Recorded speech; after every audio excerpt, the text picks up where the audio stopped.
අද ලැප්ටොප් එකක් ආවා Acer එකක් Acer 4752 මේක 10 දෙයක් විතර ඇවිල්ලා මේක මේ පාර ගහපුවම ඔන් වුණා. ඔන් වුණා සාමාන්‍ය විදිහට ලැප් එක වැඩ කරා ඩිස්ප්ලේ ආවා. මේක දැනුත් ඩිස්ප්ලේ එනවා මේක. කිසිම ගැටලුවක් නැතුව ඩිස්ප්ලේ එක තියෙන්නේ. හැබැයි මේක ගැටලුව තියෙන්නේ සමහර වෙලාවට මේකේ මේ ඩිස්ප්ලේ එන්නේ නැත් වෙනවා ඔන් වෙනවා ඕෆ් වෙනවා. දැන් වැඩ. කිසිම ප්‍රශ්නයක් නැතුව වැඩ.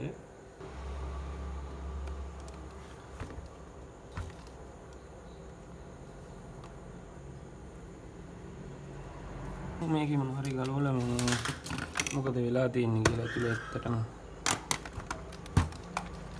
බැටරියක් දාලා බලමු තව පාරක්. මම බැටරි නැතුව ඉස්සෙල්ලා ඔන් කරේ.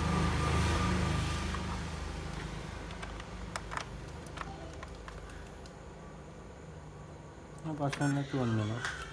බැටරියට අතර ඉස්සෙල්ලා ඔන් නැහැ මේක.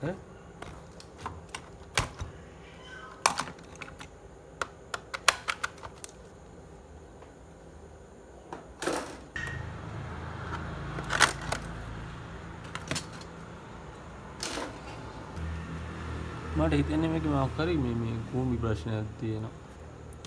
දැන් කූඹි ගිය පාරක් තියෙනවා අනිවාර්යෙන් සමහරට කැප් එක ෂෝට්ලා තියෙන්න ඇති. මම පාස් අප්ලයි කරන්නේ මේකට පව දුන්නේ.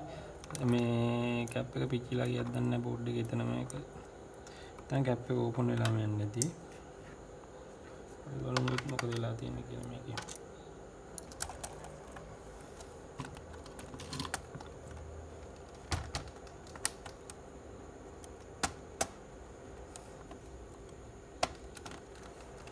මේ වගේ පටියක් ගන්න කට්ටිය කීබෝඩ් ගලවන්න. නැත්නම් මාකට ඇවිල්ලා තියෙනවා කීබෝඩ් එකක් ඩැමේජ් වෙලා මේ හවුසින් එකක් ඩැමේජ් කරලා කීබෝඩ් එක ගලවන්න ගිහිල්ලා මේ කියන්නේ හරි ටූල් එකෙන් කරන්නේ නැතුව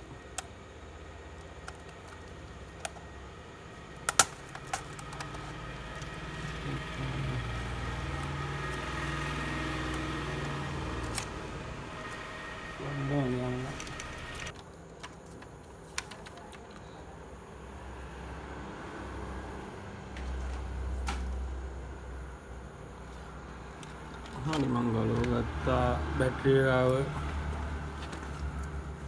අර ගන්නම දෙයක් නැහැ. දත් එක මෙතන කැප් දෙක ෂෝට් කියන්නේ බෑ සුද්ධ කරන්න ඕන අනිවාර්යෙන්ම. ඒක GB7කුත් තියෙනවා මේක. අපේ ගෙදරින් ආපු ගෙදර වේද මද බෝඩ් එක ගලවලා ගමු. මේකට කරවල බලන්න මේක කලින් හදපියා මොකක් හරි සිනහ බැටරියක් ගන්නම යන්නේ. මේ බැටරිය මොළකට කාලා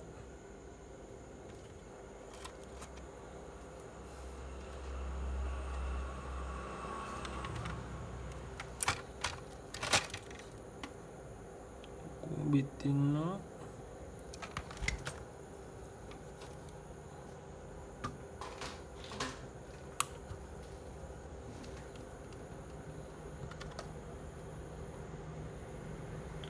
බෝඩ් එකේ corrosion තියෙනවා මෙන්න මේ හරියට දැන් මේ dust එක මේ ඔක්කොම තියෙන වැඩම නේ dust එක මේකේ.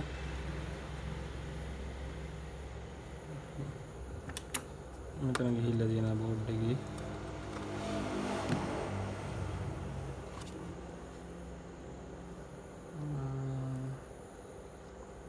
ලොකුට පේන්නේ දැන් මේ පැත්තේ නෑ. එහා පැත්තේ තමයි ඩැමේජ් එක තියෙන්නේ. ඉතින් ඒක අයින් කරමු.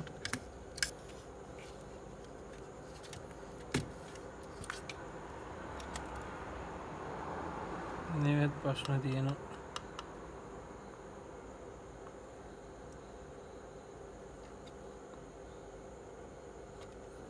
ඔක්කොම ඔක්සයිඩ් කරලා තියෙනවා.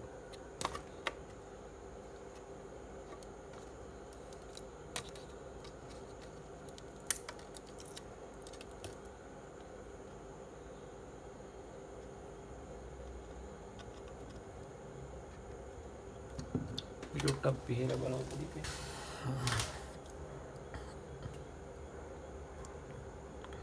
මේ බෝඩ් එක අනිවාර්යයෙන්ම ක්ලීන් කරන්න වෙනවා.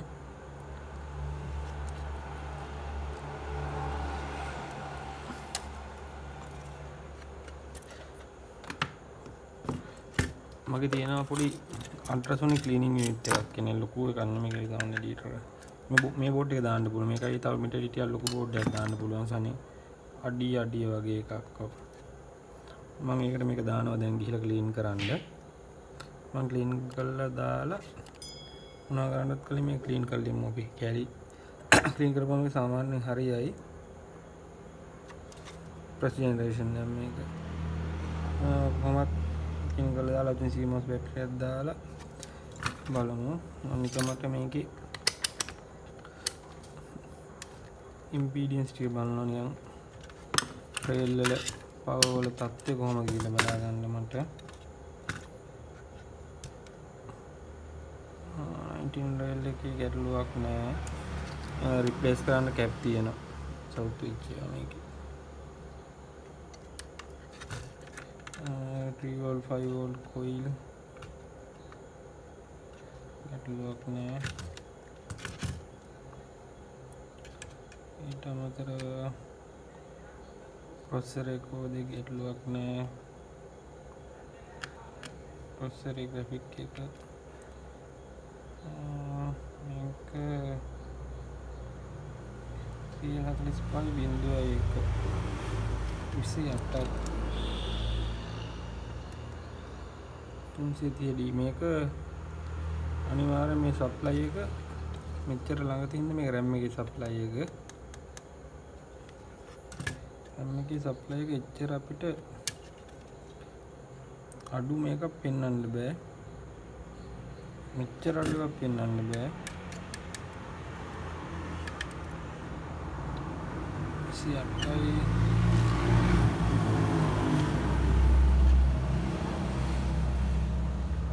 64යි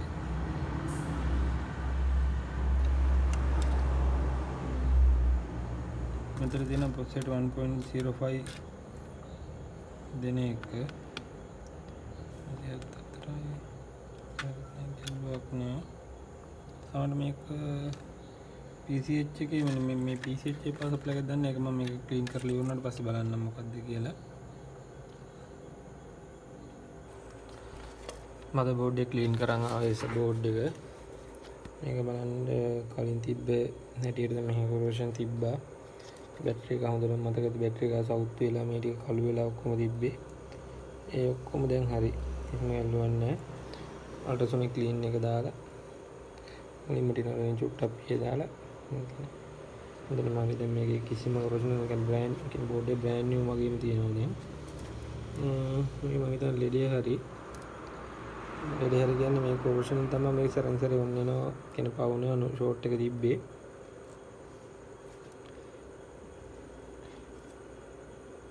දැන් අල්ට්‍රාසොනික් කෙනෙක් ටික දාලා සුද්ධ කළත් මෙච්චර ක්ලීන් වෙන්නේ නැහැ. මෙච්චර මේ අස්සන්ට මෙහෙම ක්ලීන් වෙන්නේ නැහැ. අනිවාර්යයෙන්ම අල්ට්‍රාසොනික් දාන්න ඕනේ. මේක මම ඩිස්ප්ලේ චෙක් කරලා බලන්න ඕනේ දැන් කොහොමද ඩිස්ප්ලේ කියලා. ඊට පස්සේ එහෙමම ඩිස්ප්ලේ ඔකේ නම් මම මේක කස්ටමර්ට ඩිලිවර් කරන්න දානවා. මේකේ ෆෑන් එක ක්ලීන් කරන්න වෙයි අපිට. මේ ෆෑන් එක නම් ඩස්ට් එක දීති හොඳටම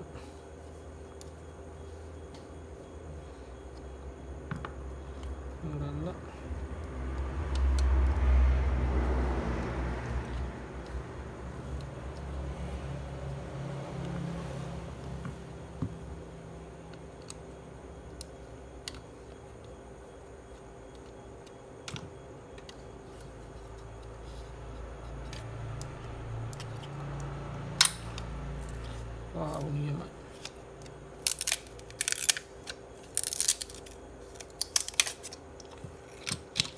නියම ෆෑන් එක ගණ්ඩවද යන්නේ ඒක. මම ෆෑන් එක ක්ලීන් කරගෙන ආවා. මම ගන්න තමයි උඩින්ම ක්ලීන් වෙන්නේ මේකේ. ටෙඩි නම් ක්ලීන් වෙලා ගන්නෑ මේකේ. ආයි කරලා මේ බලමු ඩිස්ප්ලේ එනවද කියලා.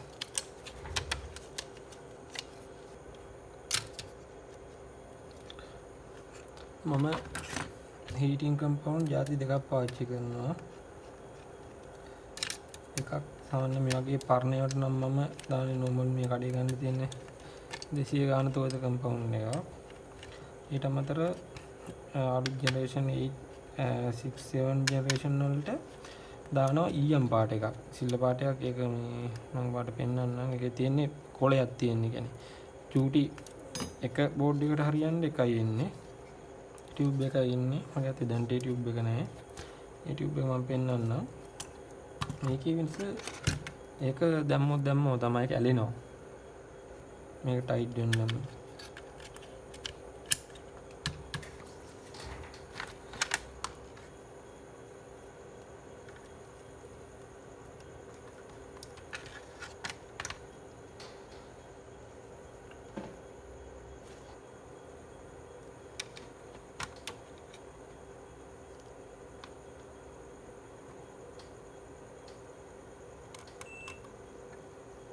බෝඩ් එක ඔන් වුණා.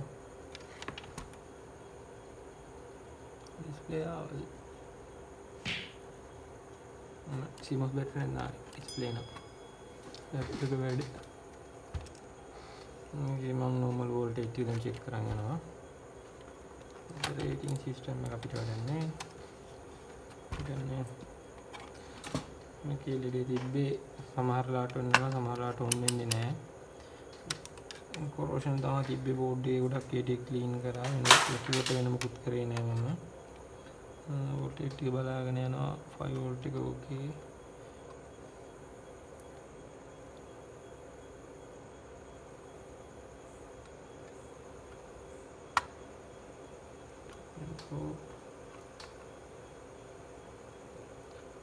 ශුම හතරක් තියෙනවා. කමන්නේ අපි ඒක පාස් කරනවා. CPU එකේ කෝ එක හරි 1.5 GHz එක processor rate on voltage එක හදන තැන PCH එකට හරි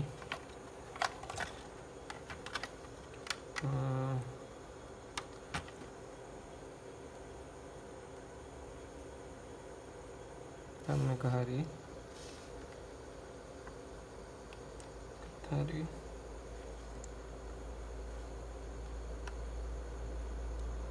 Vico එකත් හරි Vico හරි ගැටලුවක් නෑ. දැන් මම normal එකේ ටච් කරලා බලනවා මොකක් හරි කොයිල් එහෙම හීට් වෙනවද කියලා ඉන්ඩක්ටර් හීට් වෙනවද කියලා අයියෝ උලක් නෑ. PCH එකත් average normal හීට් වෙන ගැටලුවක් නෑ. මේ ලැප්ටොප් එක හරි මම මේක දැන් කස්ටමර්ට දෙන්න පුළුවන්. අලුතෙන් CMOS බැටරි එකක් දාලා තව පොඩ්ඩක් හුස්සියක් ක්ලීන් කරලා මම මේ කස්ටමර් ඩිලිවර් කරනවා. channel එක බලන්න සබ්ස්ක්‍රයිබ් කරන්න. මදර් බෝඩ් එක ක්ලීන් කරන්න හරියට වෙන ලික් කියන්නේ වතුරෙන් උනත් හොදන්න බෑ. වතුරෙන් හොදන්න එපා. හොදන එක ගැටලුවක් නෑ. يعني අපිට වේල ගන්න බැරිලා පොඩ්ඩක් හරි තිබ්බොත් ප්‍රශ්නයක් වෙනවා. අද සොනිකේ දාලත් මම අවුෙත් තිබ්බා මේක පැයක් විතර. ඊ රැකලේ පෙරේද රැකලේ මේක අදහයි කරන්න අවුෙත් තිබ්බා. ඊට පස්සේ අමතරව මම මේක ටිකක් ආයි හුට් ගන්න ගලා පොඩ්ඩක් හීට් කරා. එද්දී ඒ හින්දා වතුරෙන් හොදන එකේ පොඩි ගැටලුවක් තියෙනවා. කියන්නේ අර වේල ගන්න ගැටලුවක් තියෙන්නේ. නැත්තම් ඔයගොල්ලෝගේ කැමැත්තක් පුළුවන් තරම් අල්ට්‍රොනික් දාන්න. ලොකු ගාණක් වෙන්නේ මැෂින් එක 15000 ගාණක් මට උනේ. මේක අඩි එකක්. මේ අඩියක් උනේ මේ කෙමිකල් එකෙත් ගාණ අඩුයි. ලීටර් මම පහම ගන්න 2000 ගානකට. හොඳටම ක්ලීන් වෙනවා බෝඩ් එක. බ්‍රෑන්ඩ් නිව් තත්ත්වෙම ක්ලීන් වෙනවා. එහෙනම් අද නවතින්න channel එක subscribe කරන්න, like කරන්න, share කරන්න.